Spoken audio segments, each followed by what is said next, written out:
കേന്ദ്ര ഗവൺമെന്റ് പദ്ധതി, കബളിക്കൽ പദ്ധതി നിങ്ങൾക്ക് വേണ്ടെന്നല്ലേ പറഞ്ഞത്? ഞങ്ങളെ കൊണ്ട് ഒന്നും ചെയ്തിട്ടില്ല.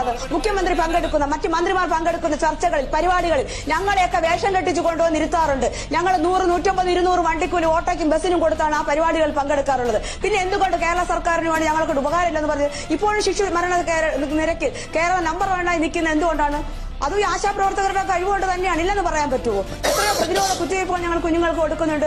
എല്ലാം ഒരാളുടെ ഞങ്ങളെ 2 പദ്ധതി. ഇപ്പൊ ഫുട്ബോൾ തട്ടുമ്പോൾ ആർക്കും ഞങ്ങളെ തട്ടി കളിക്കാൻ പറ്റില്ല. കേന്ദ്രമാവട്ടെ കേരളമാവട്ടെ ചെയ്യാൻ പറ്റുന്നത് എന്താണ് ഒരു ഭരണകൂടത്തിന് ചെയ്യാൻ പറ്റുന്നതാണ് ആ ഭരണകൂടം വ്യക്തമാക്കേണ്ടത്. ഇന്ന് 39 ദിവസമായിട്ട് ഞങ്ങളുടെ ആശാപ്രവർത്തകർ സെക്രട്ടറിയുടെ മുമ്പിലുണ്ട്. ഞങ്ങൾ മഴയത്ത് ടാർപ്പയും പിടിച്ചിരുന്നപ്പോൾ പോലും പിരീഡ്സിലായിരുന്ന സ്ത്രീകളെ പോലും ആ ടാർപ്പ് അഴിച്ചു മാറ്റിയാണ് നിങ്ങളുടെ പോലീസ്. CPM-ന്റെ പോലീസ് തന്നെ ഞാൻ പറയുള്ളൂ. ഈ കേരള സർക്കാരിന്റെ പോലീസ് ഒന്നും പറയാൻ പറ്റുന്നില്ല. അങ്ങനത്തെ ഗുണ്ടായിസമല്ലേ കാണിച്ചത്?